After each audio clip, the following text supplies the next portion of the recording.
become so numb to all the images that you're assaulted with that it takes potentially something absurd to make you question the rest of what you're being confronted with. We're not asking for the space, we're taking the space.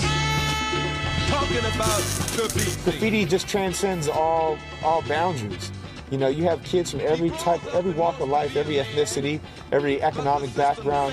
to give him a plan. Heads turn slowly wherever he goes. He's a man and he damn well knows.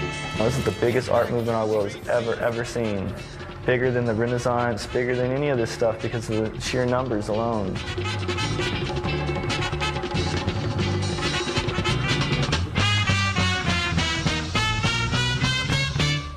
The great fallacy is that it was born in New York. It was born in Philadelphia. I usually use cornbread as a jumping off point.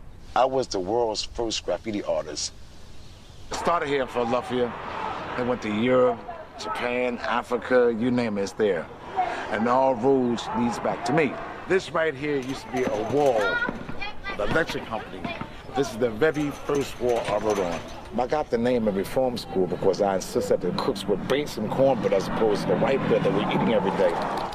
And every day I would go back to my harassment about cooking the cornbread, and every day with a grip by my shoulder, get your ass some. The name cornbread had a ring to it. I got the wrote the name on the back of my shirt and I started writing it all over the halls of the juvenile institution. Everybody talked about my name all over the jail. So I figured if they talk about my name all over the jail, they would talk about my name all over the street. And that's exactly what happened. The more they talked, the more I wrote. The more they talked, the more I wrote.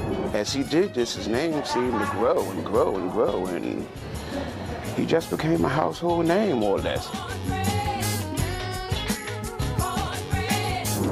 1971, a friend of mine named Cornelius Hosey got killed. And we called him Corn, short for Cornelius. The newspapers thought the corn was short for cornbread. And they erroneously announced my death in the newspapers. So I know what to do. I'll snatch everybody's attention. So I went to the Philadelphia Zoo. I wrote on the concession stands. I wrote on the wall where the monkeys at, where the lions is at, on the park benches. I wrote cornbread lives on both sides of the elephant. I got locked up for that.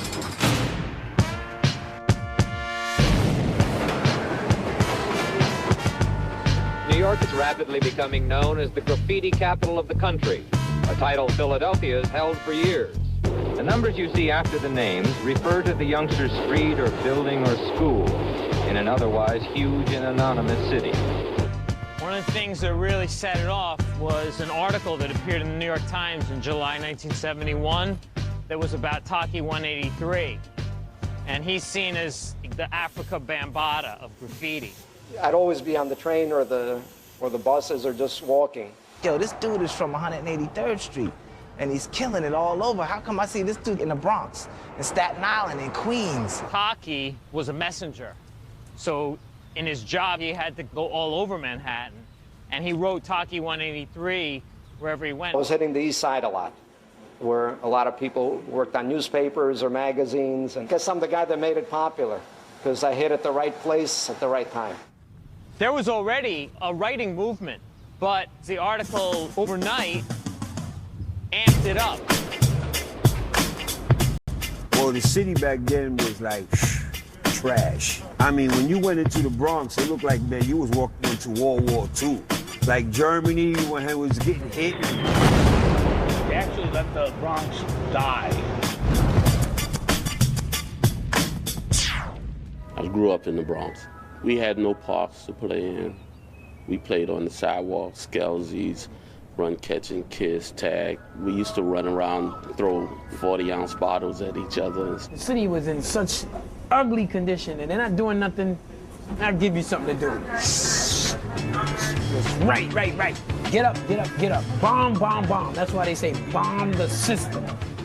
You do away with all the things that you're subjected to, everyday life, and to go on route, it's like just say, fuck everything else.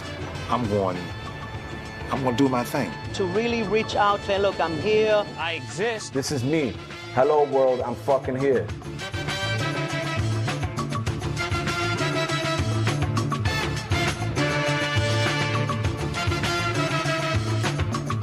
You put a pen in any child's hand, naturally they'll go to the wall. Graffiti writing started at the birth of human consciousness. Human culture has been identifying themselves on walls and in places forever. What they put on the cave walls, telling a story, that's what graffiti is. It tells a story too. Alexander the Great writing on the top of Egyptian pyramids. Very, very early instances of people traveling to locations and leaving their marks behind. I think when the Romans and the Crusaders and all these different cats in history, it was less of an art form, a developing, living thing. It was more just like Tony was here, Anticus was here. You can go through history and pick out example after example of people stating who they are, you know, where they were,